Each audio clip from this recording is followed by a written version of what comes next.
صلوات.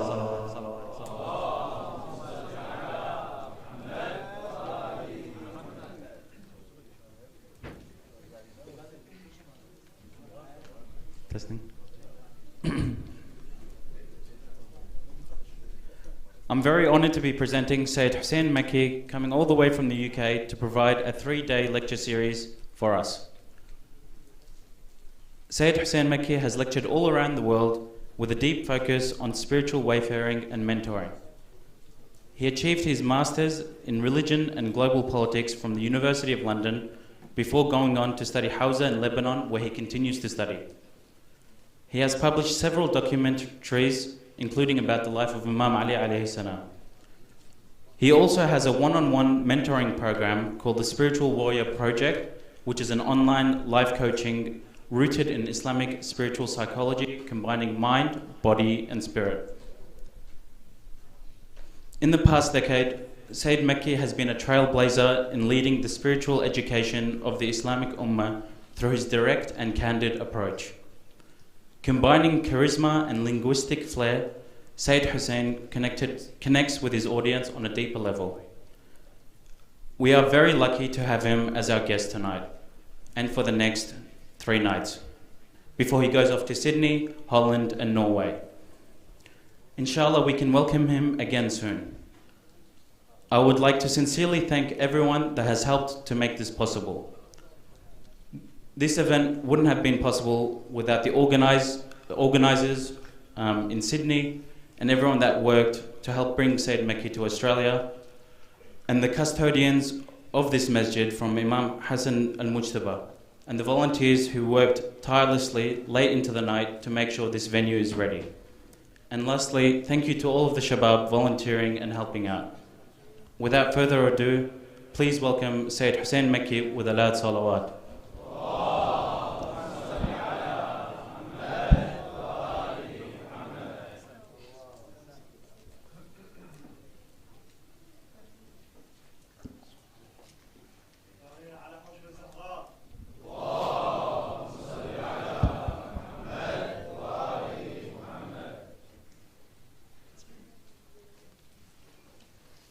صلوا على محمد وآل محمد.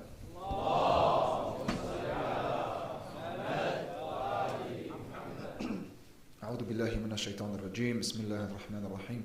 الحمد لله رب العالمين. وصلى الله على سيدنا محمد وآله الطيبين الطاهرين.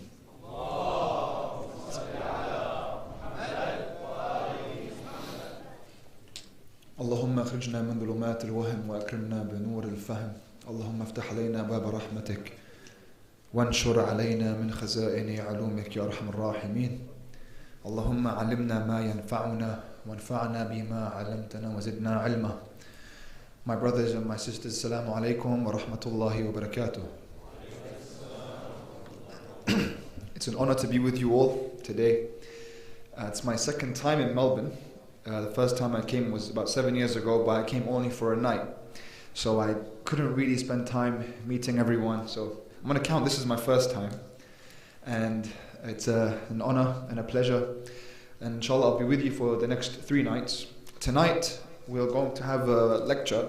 And then we're going to open up the floor for a Q&A. We figured tonight would be a good night to do that because it's Saturday night and most people won't have work tomorrow. So that's the plan for the night, inshallah. I'm hoping everyone will be comfortable enough to ask whatever you want to ask in any way that I can assist you, inshallah. I'm at your service. Sallallahu ala Muhammad wa ali Muhammad.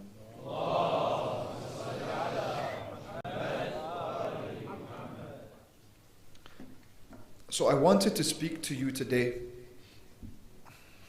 as someone who counts himself as one of you. I was born and raised in the UK, and a lot of you here are young brothers and sisters who have been born in Australia, and we can relate to each other in that sense. So I'll speak to you in that direct fashion. And I wanted to speak about what it means to take this path towards Allah subhanahu wa ta'ala and why it's so important. Because what separates you as a Muslim from the person you work with that isn't a Muslim, the person you study with that isn't a Muslim, when we're being raised in these lands, away from the homeland, that when we go back to the homeland, they don't even regard us as from the homeland. You know, when I go back to Lebanon, I'm always regarded as Brittani. No matter what I do, I'm always the British guy. But in England, I'm an Arab. So with the middle children, the diaspora, you guys, I'm sure it's the same thing a lot of the time. So we relate to each other more than you were to relate to your ethnic cousin, let's say, back home. We relate to each other more because we have a very similar experience. But in that case, if I'm giving up so much, then what is this identity that I take on of being a Muslim? What does that even mean, to be a Muslim? How does it make me different from any other person around me in this city? Because if the only difference really is the fact that I don't drink alcohol and I don't eat pork and I move up and down 5 times a day, if that's the difference, that's what makes me a Muslim, it's very superficial. If that's the difference, it's a superficial difference. Because then the way I see the world is the exact same as the way my friend John and Henry see the world. It's the same thing. That they see the world in a certain way, the world view, and that's what actually affects the way in which you live. Your actions and your values are all based on your worldview. That's the beginning of it. You know how it's wajib on us to do taqleed of a marja'? We have to follow a marja' to know our ahkam. But when it comes to our belief system, there's no taqleed. In the way you see the world, there's no marja' to ask, how should I see the world? There isn't one. You have to find out, you have to discover the worldview that you want to live by.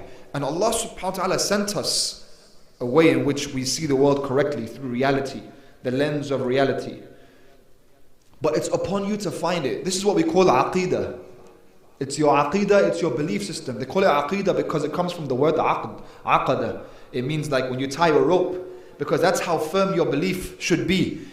It's okay to have doubts, but you're led upon the way until you have firm belief, yaqeen, certainty.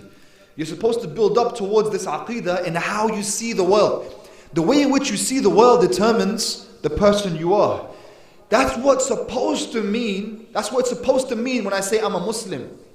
As in, I see the world through tawheed. Yani, a Muslim, I believe La ilaha illallah. Ashhadu an la ilaha illallah. I say it every day when I'm praying. What does that mean? Ashhadu an la ilaha illallah. Am I living that way? I'm not eating pork. And I'm not drinking alcohol. Is that enough to live by La ilaha illallah? It isn't. La ilaha illallah is a way of life and it's a worldview. It's the way I see the world. When I say the way I see the world, I'm talking about a paradigm. It affects the way you live.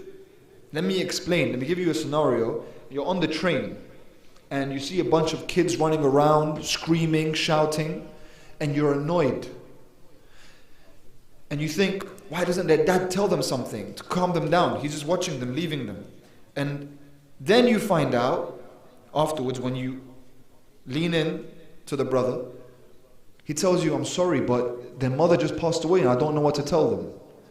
Now the way you look at the kids is completely different. You want to help them, you want to give them something. What happened though? On the outside, the external reality is the same. Nothing changed. The way you saw the situation changed. So now your actions are going to change. It's the same in life. The way you look towards life, the way you see the world will make you have different actions towards the world. The Muslim is supposed to look towards the world through the lens of tawheed. The lens of tawheed meaning Allah is one. Big whoop. What's the big deal about Allah is one? Why do we constantly focus on that? What if Allah was two? Would you change? If Allah was two, if there were two gods, how would that affect you? How would that change you? Think about it. If you're the religion of Tawheed, and there's such an emphasis on living by one God, and Allah keeps emphasizing this in the Quran, and we say it every day, Ashhadu an la ilaha illallah. Why? What difference would it make if I believed in two gods? Because La ilaha illallah doesn't work with two gods. La ilaha illallah. Why? Because it's against idolatry. Islam doesn't accept idolatry of any kind. What does that mean? Does that mean Lat and Uzza and Hubal only? Those statues and idols that I worship? No. In the modern era, idols are all around us. In the modern era, celebrities are worshipped. And it's not a bad thing to look up to someone. It's not a bad thing to have someone as an inspiration. But there's a certain point in time that these figures become idols. If it's all you think about, and it's what you remember, and it's what you do, and it's what you exemplify, what is that except worship? It's worship. And as a child, maybe it's a bit more lenient for him to be so in love with Cristiano Ronaldo. It's okay. I'm Team Ronaldo. It's okay. But then as you grow up, constantly, when a celebrity is always on your mind, or the way that you see the world, and this is a footballer, let alone when it comes to musicians, or when it comes to other celebrities of other kinds. Right now, unfortunately, you're famous for all the wrong reasons. When these ideas, figures, enter your heart, they become idols, they become gods. That becomes worship. If you keep gravitating towards a way of life where, all right, I want now to live a life where it's all about having a big house and nice cars and nice watches because I want to be like so-and-so, it's worship. Because it's a way of life. You're following a way of life. So you have a paradigm and a lens that you're following that's not based on tawheed. It's not based on la ilaha illallah. Not only that, but sometimes it's even more dangerous when you're trying to live the right way, but the idols are here. The idols are in the heart. So they're even harder to detect. They're more difficult to identify and to eliminate. Because you feel like you're doing the right thing, so this is a level above. You're not distracted by the mundane, but you've become distracted by your own goals for having a family, let's say. يَوْمَ لَا يَنْفَعُ مَالٌ وَلَا بَنُونَ إِلَّا مَنْ أَتَى اللَّهَ بِقَلْبٍ سَلِيمٍ. That on that day, Allah tells us, no money will benefit you, and no amount of children will benefit you. لَا مَالٌ وَلَا بَنُونَ. And our whole lives, we're working towards building ourselves up to have enough wealth to support our families and bring children into the world. And that's beautiful. It's a beautiful thing. But it's not going to benefit me, Allah said, except the one who comes to meet Allah subhanahu wa ta'ala with the sound heart, a pure heart. Qalb salim. With the sound heart, that's a heart that's free of blemishes. It means a heart that lives by la ilaha illallah. A heart that was able to detach. It means if you want to live by this dhikr of la ilaha illallah, it's the most difficult dhikr to live by. Because you're claiming detachment from everything other than Allah. And what is Allah? Allah is your creator. Allah also is al-haq. Allah is truth. So you're detaching from everything aside from truth. That's why there can't be two Allahs, because there aren't two truths. Well, how is one truth different than the other? Something must be different for them to be different. There's only one truth. There's only one objective truth. That's what you're saying. I bear witness there is no God but truth. Ashhadu an la ilaha illa al-haq. Ashhadu an la ilaha illallah. For you to believe in one God, it means you stand by truth against falsehood. You stand against any lie. And that's the paradigm by which you see the world. So you're going to live by that. You sacrifice your life for that. You bring up your children like that. You want to marry your spouse, husband or wife, according to that criteria and to that ideal. See how it changes the way in which you move in the world. It's not simply the outer actions of refraining from alcohol or moving up and down salat and saying, khalas, I did my wajib and it's ticked off. This is something that I'm trying to infuse into my life, into the way I see the world.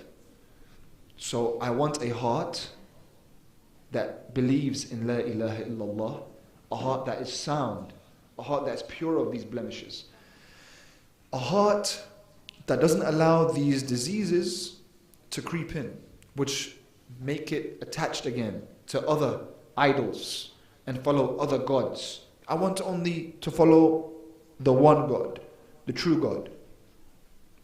And every time I sin, I make it difficult for myself. Allah sent me down a sharia.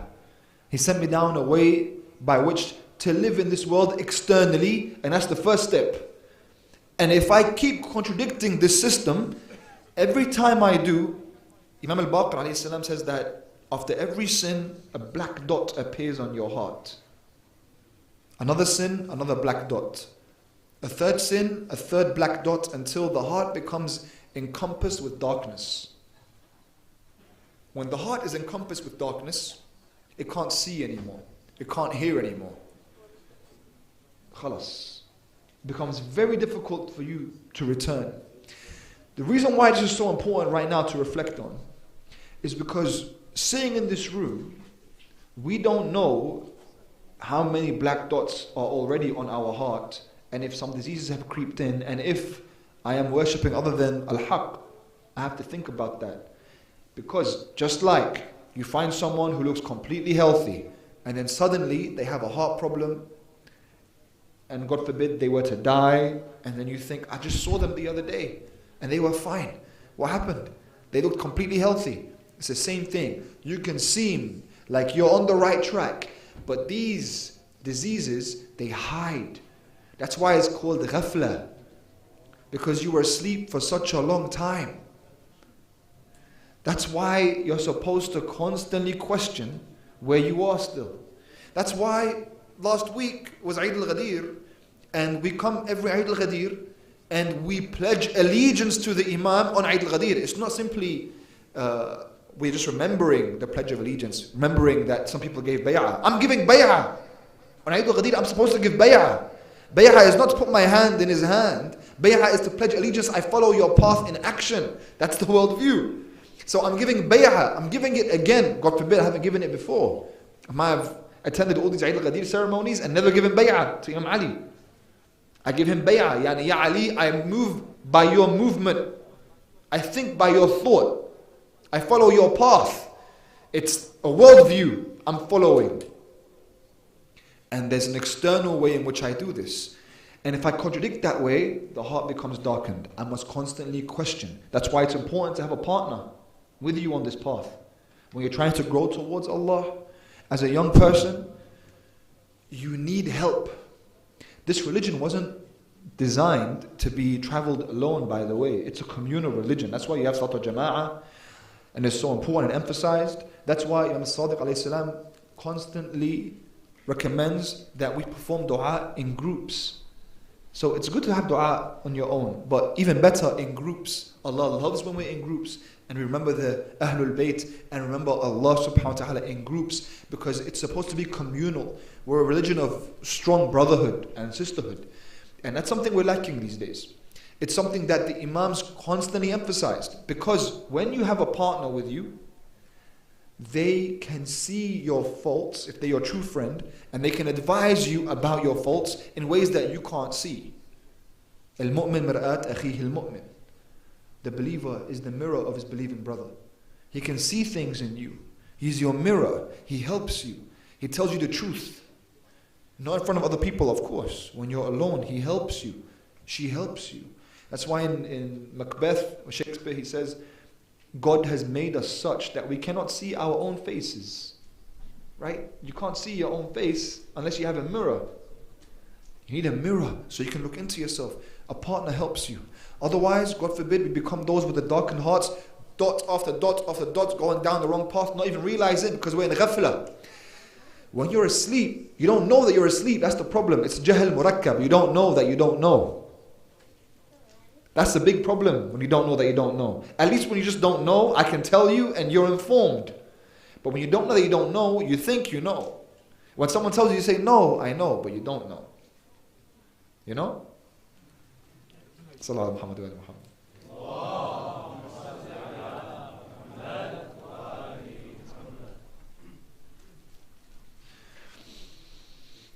In the Quran, Allah subhanahu wa ta'ala, He speaks about the heart, about certain people with a heart that has become darkened. And He says, لَهُمْ قُلُوبٌ لَا يَفْقَهُونَ بِهَا. They have hearts they don't understand with. Tafaqquh. Fiqh, when you say fiqh now, it means the ahkam, the laws. But actually, tafaqquh, it means understanding in Arabic. That's what it means. So in the Quran, Allah is saying, they have hearts, they have no understanding with these hearts. Hearts that don't understand. Interesting. Because we usually understand the mind to be the place of reflection and thought. You know, if Allah said, لَهُمْ عُقُولٌ لَا يَفْقَهُونَ بِهَا, right, in the aql, I understand, and no, it's the intellect that doesn't understand. He said heart, qulub. So the heart understands and doesn't understand.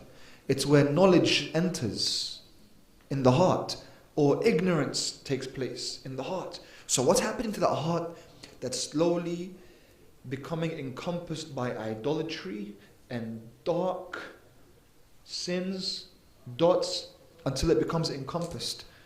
You look at Imam al-Hussein alayhi salam in Karbala, imagine the imam is right in front of you and he gives you khutbah after khutbah and he's warning you. Imagine Imam Mahdi is here right now. How much we yearn for that. Allahumma arni tal'at al-rashida wal khurrat al-hamida. We ask Allah how much we just want to see him, want to see the curls of his hair, we say in Dua al-Ahad. We want the imam to be here. If the imam was just to brush his hand on my head, we say, and talk to me, you will be affected. Imagine in Karbala, Imam al-Hussein, the imam of his time, is right there and he's giving speech after speech. And when he finishes, Shimr replies, I don't understand. I don't get it. And he's not kidding. He actually doesn't understand what the imam is saying. It's like a different language to him. And one of the companions of the imam, he says, you're right, you don't understand, because there is a lock on your heart. Even if the imam is in front of you, your heart is blinded. You won't recognize him. You won't recognize the imam in front of you. That's how far it can take you. Every evil that you see in the world today, that you despise, from murder, from rape, from stealing, from any victim that suffered, it suffered at the hands of another human heart. All these evil actions have come from a human heart. That the human being is capable, so capable of doing so much good, and is equally capable of so much evil. And the difference between them is how sound that heart is. That's what truly makes a Muslim. The definition of Muslim is someone who has submitted the heart. They've given their heart. They gave their heart to Allah subhanahu wa ta'ala. Ya Allah, I don't want to worship anyone other than you. When I'm going through a struggle, I'm trying to choose between doing the right thing and the wrong thing. Yani, it comes down to the very intricate moments. You're going for whatever situation you're in, and someone puts out their hand to shake your hand, right?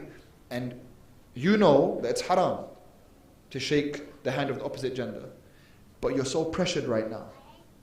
You're in such a difficult situation. What do? Here you make a choice. You choose to do the right thing, which is not do it. Of course, considering the circumstances, yani. If the whole world depended on it, it's different. But in general, like I haven't shaken anyone's hand in, I don't know, I can't remember the last time, you know, because they say there are some situations, but I don't really get embarrassed. Or you look around you and everyone's watching and you really don't want to let this person down, you shake her hand. But what happened there? What just happened? Yeah, it's okay, it's just a little sin. It's a little sin. But you made a choice. How come you made a choice? What was that choice based on? The choice is based on your worldview. What was your worldview? Everyone is looking at me. They don't understand who I am. I'm being othered. maybe I'm not so strong in the identity that I'm claiming right now. It comes down to those little moments. Very little moments have a really big impact. I remember once, before I went to Hawza, it was my first year of Hawza actually. I came back during the summer. I was looking for a summer job, and I went to a job interview with my friends. And there was a woman there. Let me see if I can remember the story correctly. I haven't told it in a long time. There was a woman there, and my friends and her, they were talking, and then she mentioned something, so I answered. And then we got into a conversation, and she really enjoyed the conversation because we spoke a lot about meaning. She enjoyed the conversation very much. So when we finished, she said, "Thank you so much, I really appreciate it." And I said, "Oh, I'm so sorry, I can't shake your hand." She was like, "Oh, I'm sorry, I didn't mean to offend you," she said. I said, No, you haven't offended me. I give you all my respect. Actually, in my religion, it's because of how much I respect you that I can't shake your hand. I can only shake the hand of someone that I know very well, I'm close to, and because you don't know me, I'm a stranger." So she's like, "Oh, that's so beautiful. Thank you so much." But then she realized my friends shook her hand before, and she was like, it's like, you guys didn't respect me, right? So, no, sometimes you don't get an opportunity to explain yourself. You don't have to. You don't have to always explain yourself, especially after COVID. You don't have to always explain yourself. Now everyone wants to not shake hands anymore, right? But you have to make a choice in those small parts of your life. I know I went from somewhere in Karbala to somewhere like shaking hands. I get it. It's a whole different scenario. But I'm trying to give you a very normal, everyday example of when you're making a choice. When you're making that choice, you're struggling between your worldview as a Muslim submitted to Allah subhanahu wa ta'ala, given in your heart, and don't be rigid. This is not about being rigid. You always contextualize. Okay? There's always a time and place. Don't be rigid. But I'm giving you right now a general example. Or the other thing that you're struggling with that has a hold on your heart. You have to ask yourself what that is. If it's music, ask yourself, why can't I give up music? It has a hold on my heart. What is it that I'm struggling with in my life that has a hold on my heart? There are so many addictions. So many addictions. Pleasures. Pleasure is a god. Pleasure is a god. Do you worship pleasure or do you worship Allah? And you know the tricky thing is, shaitan will try to trick you by combining them. So you can't tell the difference anymore. So someone comes and says, "Shaykh, help me in my salat. I'm not praying properly. I can't connect. And when I don't connect, I feel off." I'm like, are you praying to connect? Or are you praying to Allah because He's your creator? He told you pray. Because if you want to feel spiritual, Allah can give you that or He can take it away. But that's not why you're praying. And you have to understand, when I come to pray, I'm not always going to be spiritual when I pray.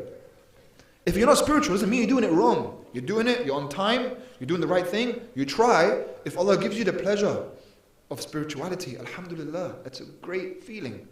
And sometimes He doesn't give you it. And it doesn't mean you have to panic. You did your part.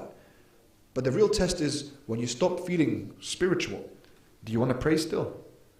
Is your God Allah or is your God spirituality? Who are you praying to?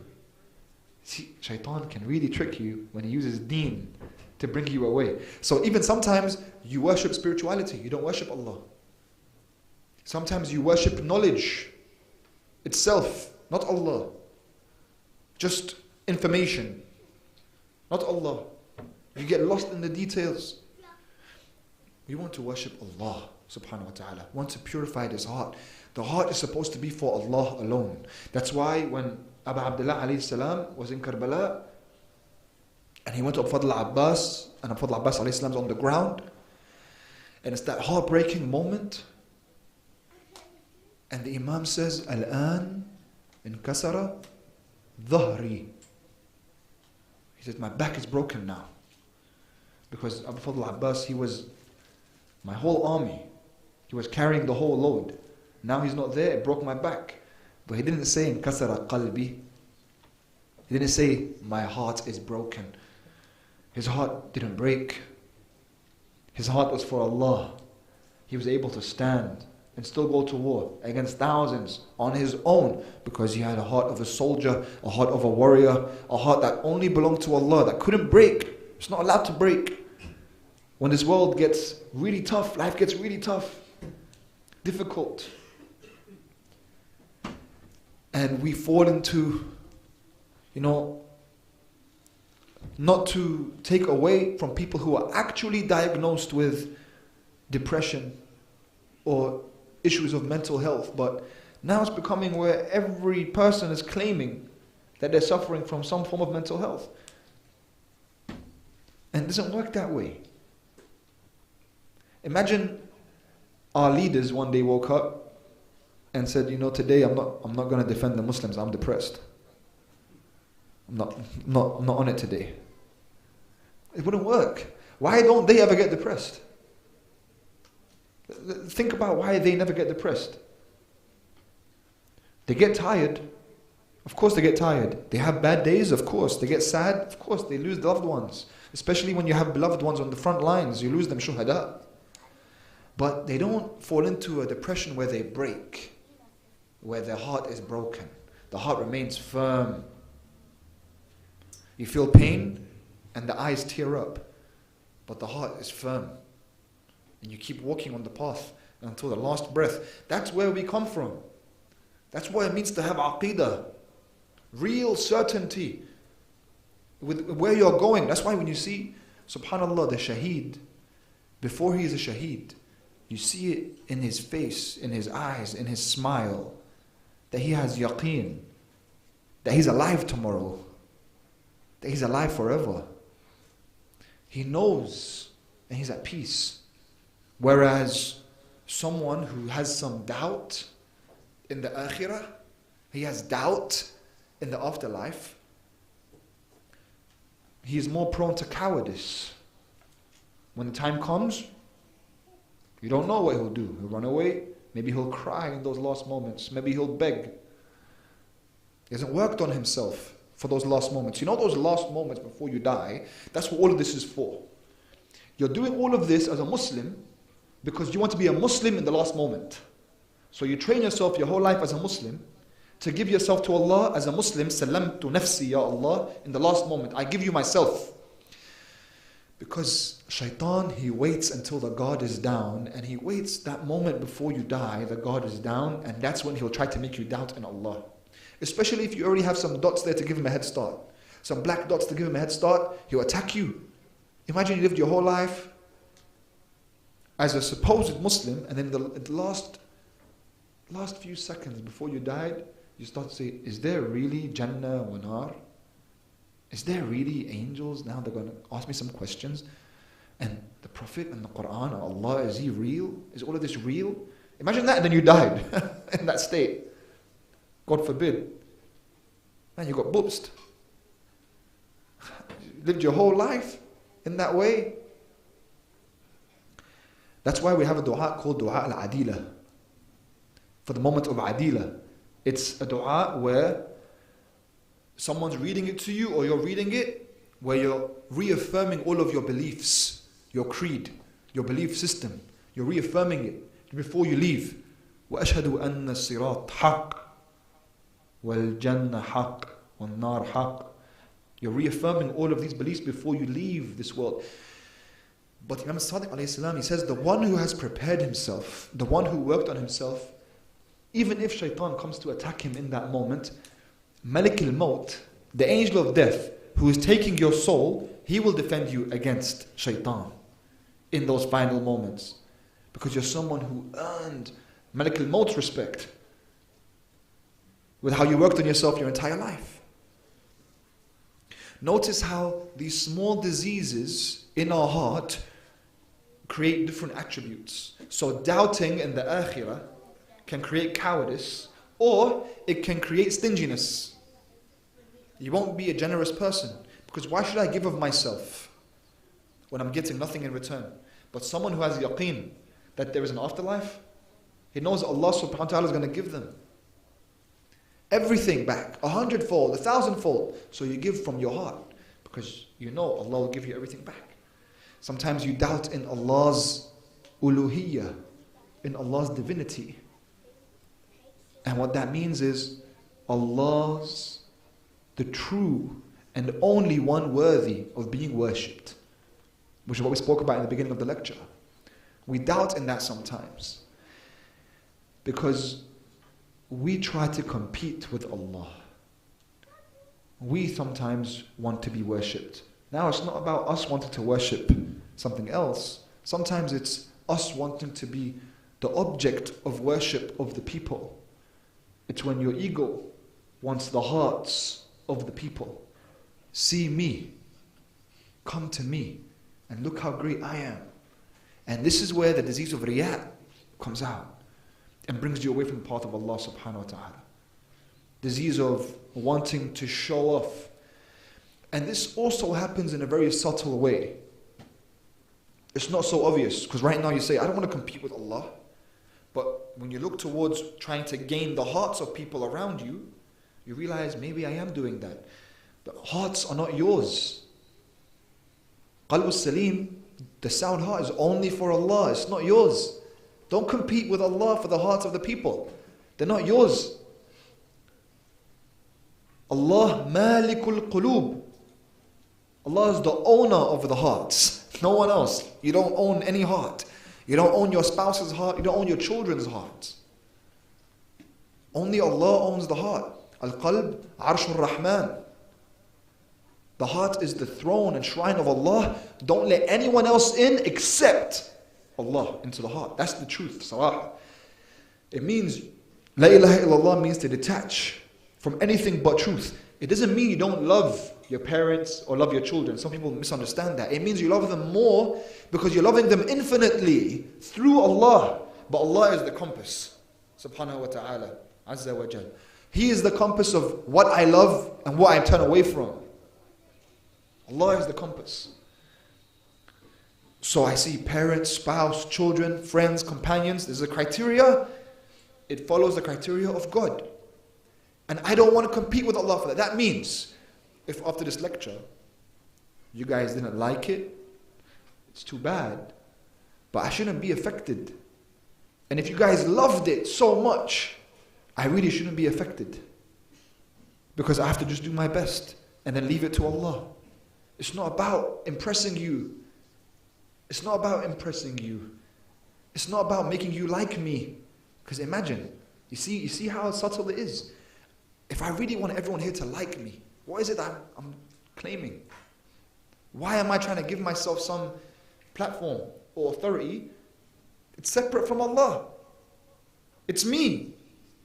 Ana. I want you to love Allah subhanahu wa ta'ala. If you love me for Allah, that's fine, and you're loving Allah. But it shouldn't be loving an object separate from Allah.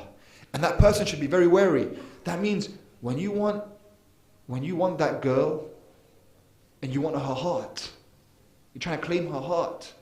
You have to understand her heart is not yours. Her heart is for Allah. And if the whole world wants you to be with her, and Allah didn't want you to be with her, you won't be with her.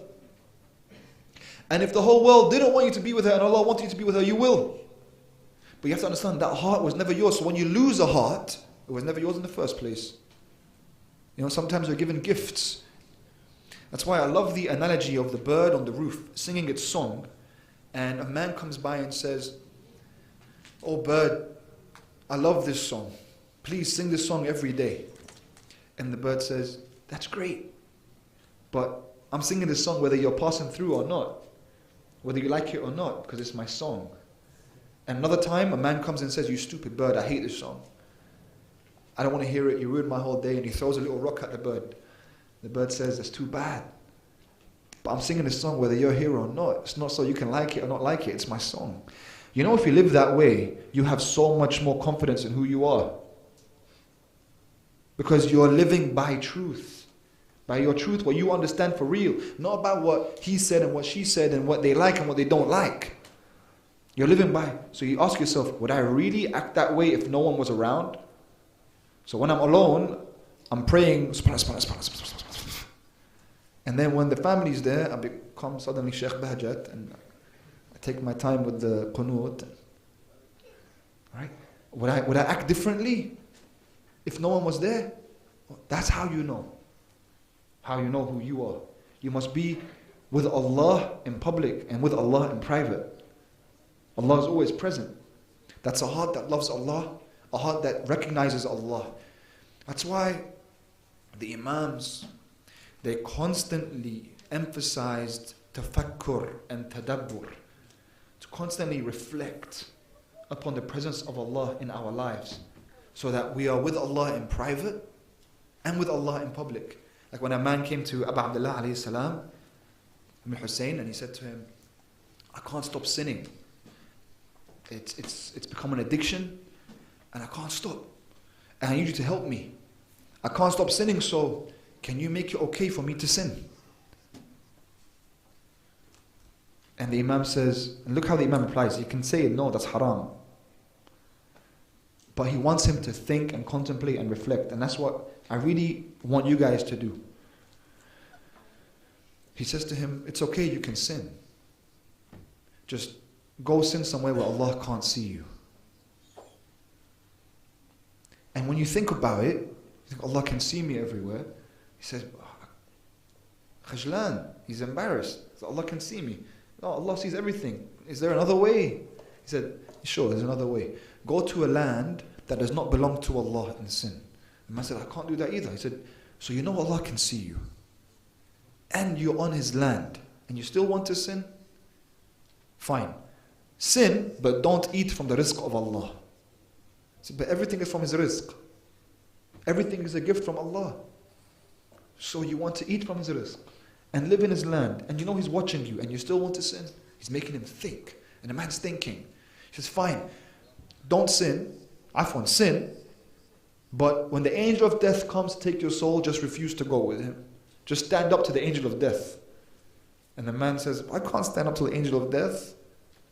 And he responds, you can't stand up to the angel of death, but you want to stand up to the Lord of the worlds, the Lord of the angel of death and the whole cosmos. And the man says, I won't sin. Because he's thinking Allah's presence is everywhere. Sometimes we doubt in the greatness of Allah, in how great He is, in the way that we act. See, these are all different manifestations of your worldview. All of it.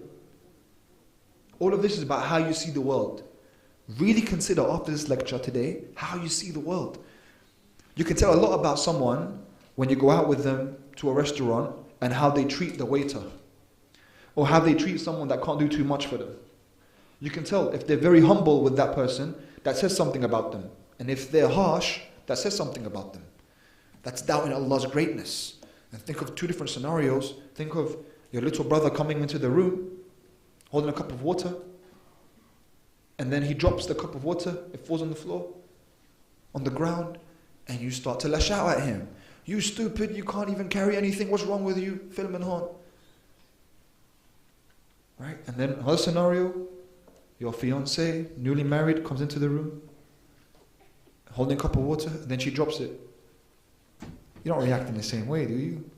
You say, Habibti, I'll do it, don't worry. Right? Or the shaykh comes in, he drops it. Shaykhna, don't worry, Mawlana, I got it. Why, Mawlana, I got it? And your little brother's stupid. Why? They did the same thing. What does that tell you? It's because Ana Akbar.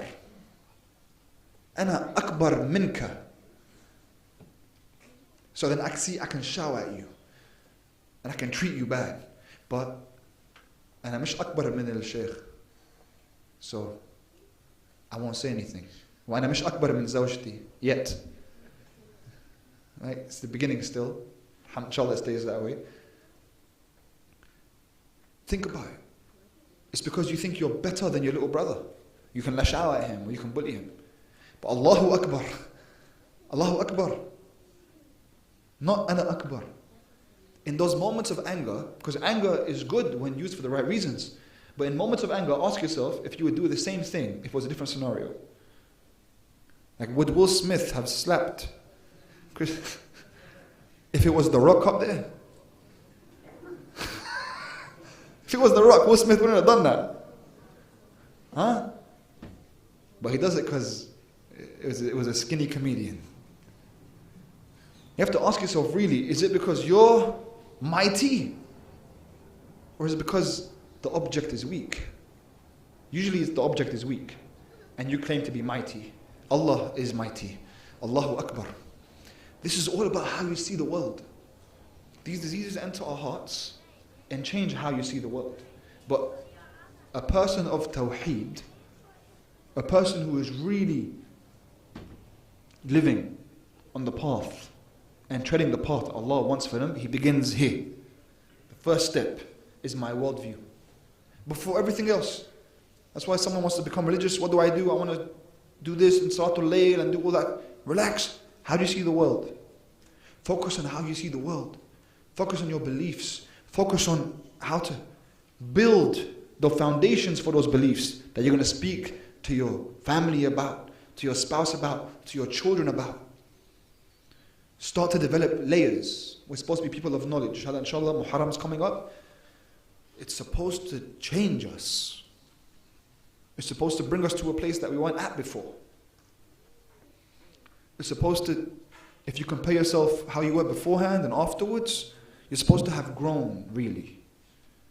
Otherwise, if it hasn't happened, you have to reflect over the state of your heart. So may Allah subhanahu wa ta'ala make us all of those with sound hearts, and may He grant al-qalb as-salim to everyone in this room. Walhamdulillahi Rabbil Alameen. Wa sallallahu ala Sayyidina Muhammad wa alihi at-tayyibin at-tahirin.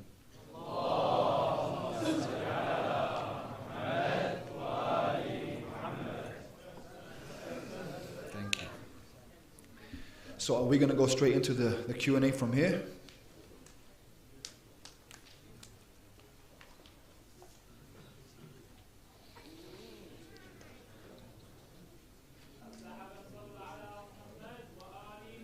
اللهم صل على محمد وآل محمد وعجل فرجهم.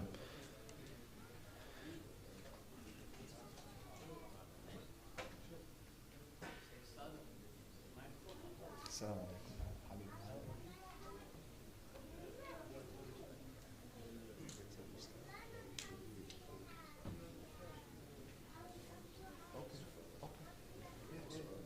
No problem. I'll do one from the crowd, one from here. And with this shot, did I make a password or anything? With this shot? No. It won't turn off?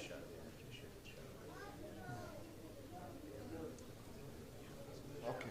Okay. Yeah. تفضل.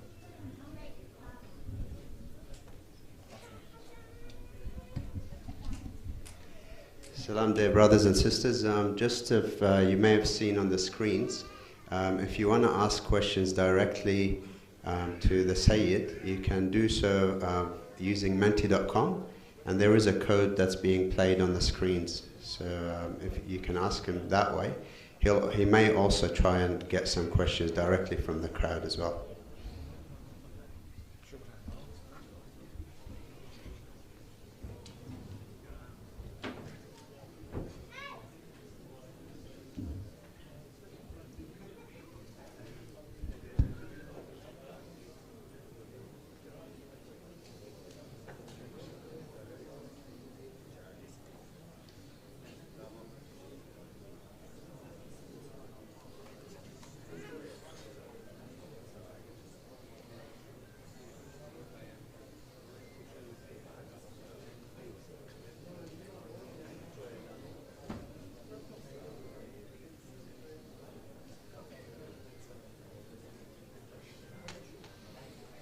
صلوا على محمد وآل محمد.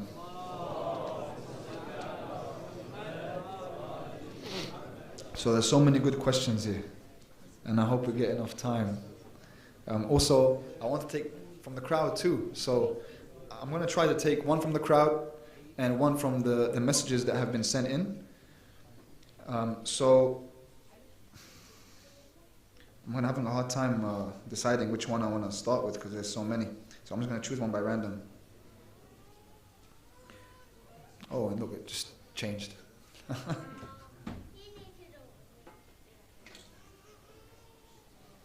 طيب.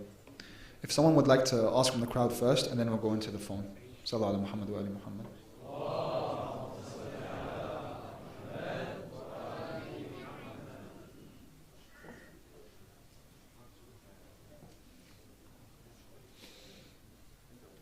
Yes.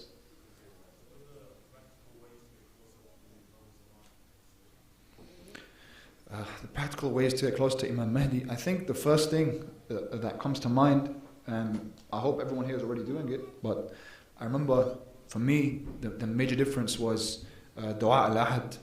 There's a tradition from Imam Sadiq alayhi salam that the one who recites this dua for 40 mornings in a row, and if the heart is pure and sound intention, then you are raised with the Imam when he returns.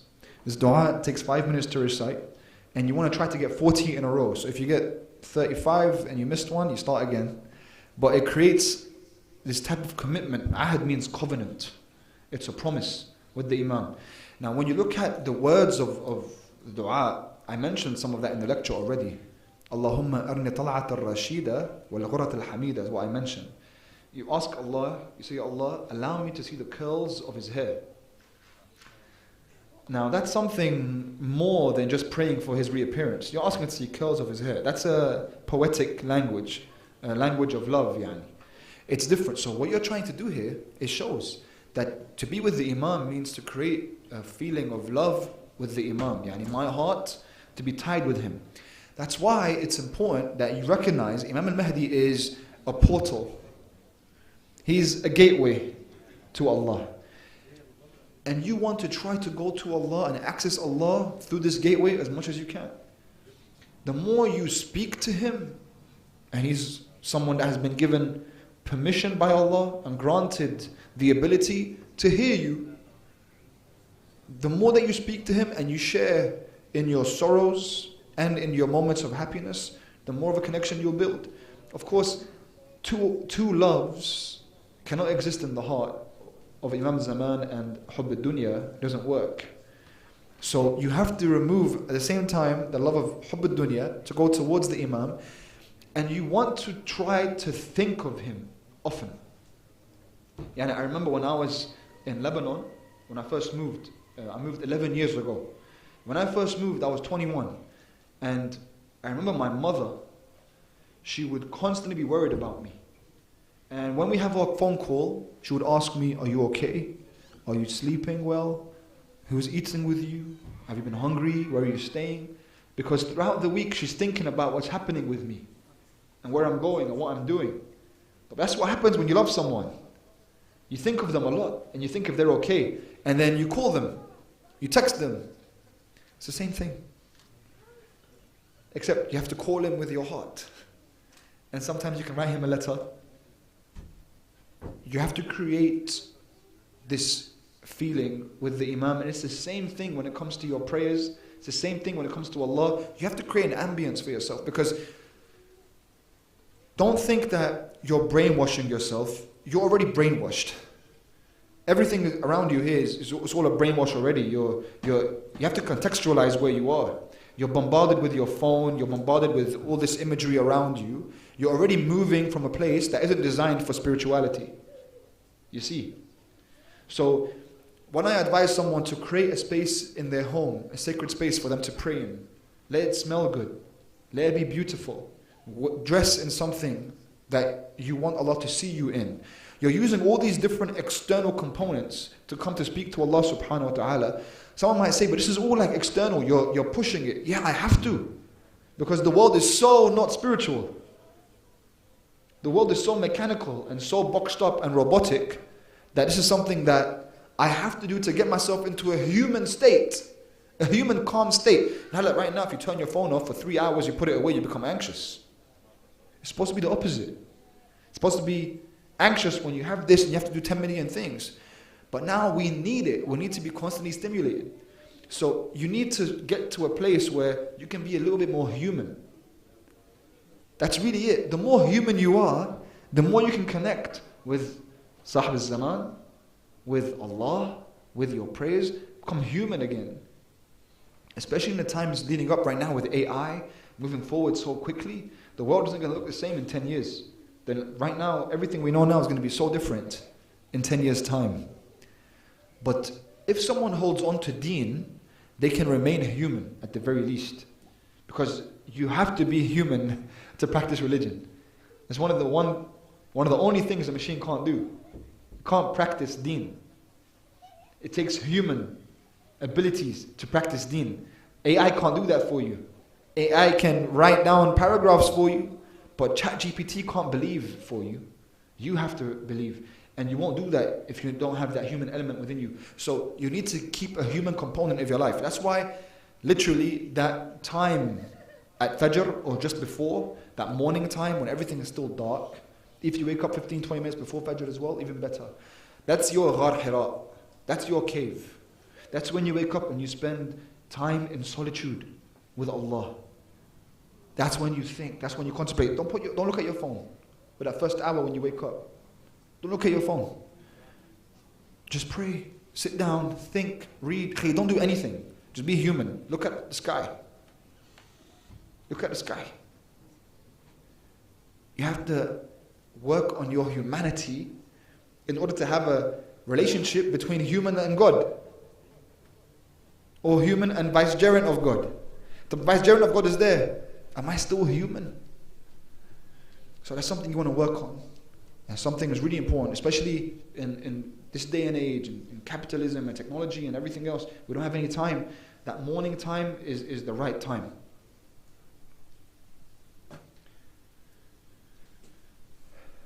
طيب. صلوا على محمد وآل محمد.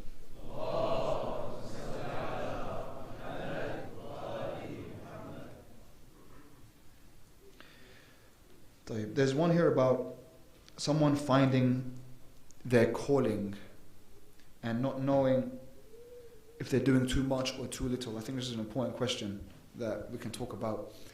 It's about purpose, about finding meaning and finding your calling, and it has a lot to do with what we spoke about here when it comes to your worldview. The worldview of a person has to be their ultimate mission. The way that we live our lives, there has to be something gravitating towards. And Islam promotes a mission, something that you're moving towards. إِنَّكَ كَادِحٌ إِلَى رَبِّكَ كَدْحًا فَمُلَاقِيهِ. I'm constantly moving towards Allah or moving towards a mission. If I don't have something to live for, we move into something called nihilism. Nihilism is the philosophy that nothing matters. And this is a philosophy right now that's very prevalent. That khalas, who cares? Nothing matters anyway. And you'd be surprised, there are Muslim nihilists.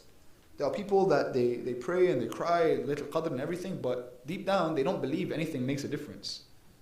That's a nihilist. A nihilist is when you don't believe there's a difference. You don't believe that any of this matters. It's been popularized through media and popular culture. So you guys know Rick and Morty? You watched Rick and Morty before? Rick and Morty is a very smart cartoon. But actually Rick and Morty is the promotion of the philosophy of nihilism, because there are just multiple universes. If you die, I can just bring another version of you. Nothing you do, it matters in the infinity of things. These are the ideas that it promotes, and it's cool to the atheist. He loves it, and the Muslim that doesn't get it and it goes over his head, he doesn't realize that if by accident he starts to take in these beliefs, he becomes a nihilist. In Islam, we believe everything matters, and that dunya is one part of your whole life, and akhirah is a continuation, and you live forever. So we believe that there is meaning and there is purpose, and it's a great reason as to why we are living in the age of depression right now, because it is the time of a lack of meaning. Because someone doesn't have anything to live for. That's why people like Jordan Peterson became so big in recent years, because he constantly gave people something to live for. These young men, they were gravitating towards him because he made them feel like there was a reason. And when you don't have a reason, you don't care what you do anymore. You get addicted to all sorts of, you guys know, because there's nothing to fight for. Why should I fight? What's the purpose? What's the reason? My wife, she was studying in the American University of Beirut. This university in the Middle East is a prominent university when it comes to philosophy. So she studied philosophy, her master's degree was in philosophy.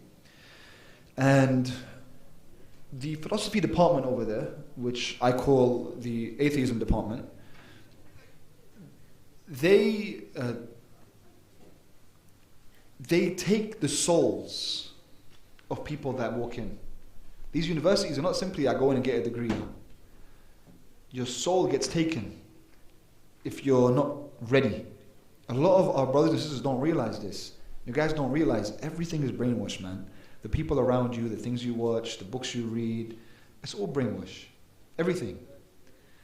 And when you go into a place like that, and the professors are all spouting the same thing, and you feel like your grades are on the line, and all your colleagues believe in the same thing, that slowly nothing really matters. And you write essays about things you don't believe in. Like one thing when I was doing my dissertation, my professor was shocked that I believed in what I wrote. Because she's like, you actually believe in this? I was like, yeah, I do. Usually that's not the case. In academia, you can write whatever you want. You don't have to believe in it. Just be creative enough and come up with something new or a hot take, you get a grade. So when she was there, she was very impressed by one of her professors. And one of her professors, he has a book this big called Nihilism Unbound, literally. So they're promoting this. Every girl that went into the atheism department, when she came out, if she went in with hijab, she came out without hijab. That was just normal, yani. Inshallah, she stayed Muslim. The hijab was off. So by the end of the course, my wife was the only one still wearing hijab. And she used to go in with traditional books. And her husband's from the Hausa, so she would study traditional books. And her professors noticed this. And one of her professors, she was very impressed by him because she regarded him as a genius. And he was teaching her Ibn Sina al-Shifa. It's a legendary book in philosophy. He was teaching her this, and towards the end of their program, he wanted to advise her something. She was asking for a letter of recommendation because she wants to do her PhD. And then he said, he was worried. He said, I'll give you the letter, but I have a request. And she said, what is it? And he said, don't end up like me. And she thought, what do you mean? And he said, look, I see you when you walk in, I see the books you're reading, I see how you dress. You're still walking an actual objective path. Now, whether I agree with that path or not is besides the point. You're walking a path. This place is a sea that everyone drowns in. There's no path over here. You can drown. You get easily lost. Be careful. Don't end up like me, because every day I have to recount the reason as to why I'm alive, as to why I live. He's like, I recount reality as I drink my morning coffee. I think to myself the meaning behind 1, 2, 3. And what keeps me sane, I hold on to my children. That keeps me sane. You know, I have my children, they're my meaning. I live for them. That's usually what someone will gravitate towards. Their kids. Like they want to find something to live for. I do this all for you, Baba. I do it all for my family. See, those are gods. You understand? That's the worldview. And hopefully you start to understand what I meant by the lecture. And the problem with that is like, fine, take that. I'm happy that you found something to live with and live for. However, what happens when, God forbid, something happens to your kids? If they pass away, what happens? Is there no more reason to live? For us, Imam al-Hussein has his baby in his arms and is slaughtered right in front of him, 6 months. 6 months old. And he raises it and says, Ardita ya Rab, khudh hatta tarda. Lord, take until you're satisfied. As in, my mission is there. His heart was destroyed, it was hurt. But he was upon the mission. He didn't just tell them, fine, whatever you want, I lost my kid. This is why you have to have an ideal that's so high. For us, truth is the highest ideal. Allah is the highest ideal that we live by. So in Islam, that's why Islam is so powerful, man, because you can't see Allah. You can't touch Him. That's what always annoyed the Christians during the Crusades in the last few centuries, because they had a God that you could see and you could touch, and He was crucified. With the Muslims, you can't see Him. He is beyond being fathomable by the human mind. He was above, constantly above whatever you conceive. He's above. It was ultimate. The ultimate mission is to seek Allah. The human being, the Muslim, begins there. However, that is the mission the goal, the calling, the purpose that is shared by you and I. There must then, beyond that, come your individual calling, purpose, and mission. As you, Ahmed, Ali, Hussein, Fatima, Zahra, you guys have to look into yourselves and think of your talents and your abilities and what it is that you can offer to your community and to the world. Your calling can be anything. It can be anything that you master, something that you are to master. And a lot of young brothers, especially when it comes to brothers, because they're expected to lead their families, and to lead, you have to have something you're leading towards. So there must be something you're taking your family towards, otherwise it's just going to be chaotic. And if you're young and you don't have that yet, you don't know exactly what you're doing yet, you can feel a little lost.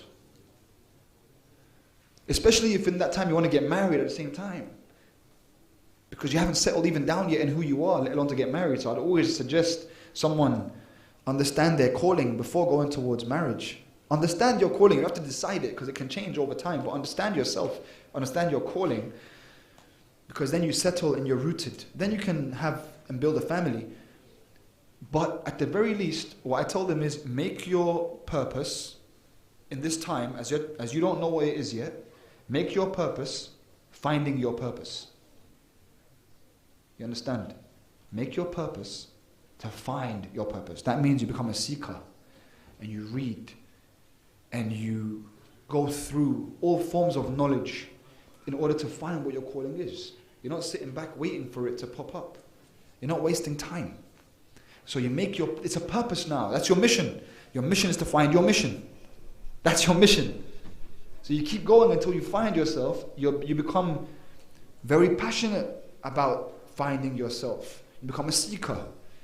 It's not something you do in your spare time or once a year.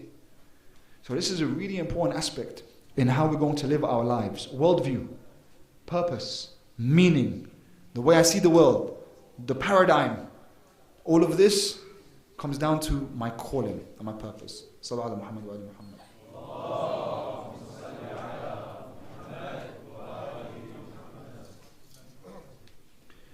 Would anyone like to ask a question in the crowd?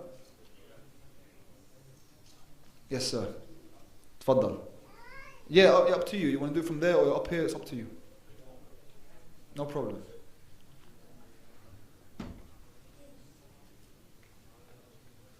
Sallu ala Muhammad wa ali Muhammad.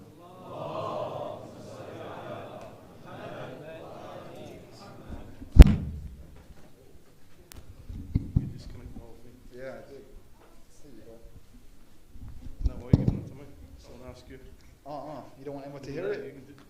No, yeah, but you can just... Okay, no problem.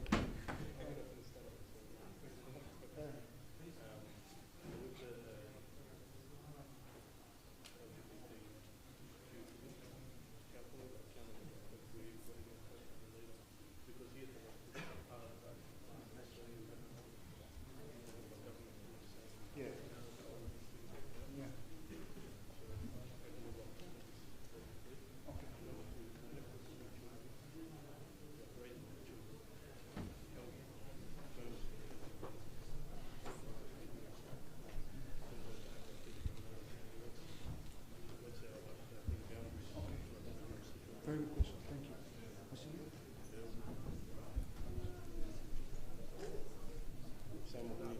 MashaAllah. Hussein? Yeah. Hussein, I know you. Yeah, we met in Big Beirut. Yeah, Ahsan. Sheikh Hassan. Ahsan. Yeah, I'll come to your website. Yeah. Ahsan. I'll say you. Inshallah, we'll see you. Thank you. Sallu ala Muhammad wa ali Muhammad. Thank you. So the brother asked about the situation right now we're facing with the LGBTQ community, and when it comes to raising our children, how firm we can be right now.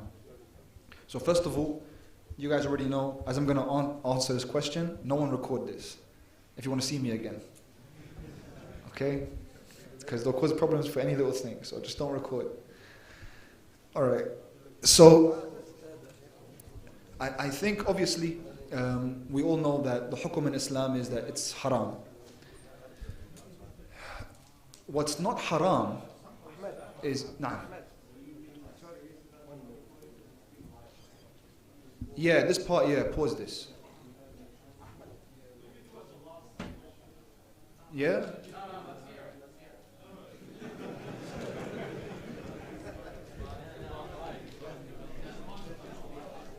Thing is, I'm not going to say anything wrong. It's just they cut out and they make it seem like, you know, it's hate speech and whatever. I just...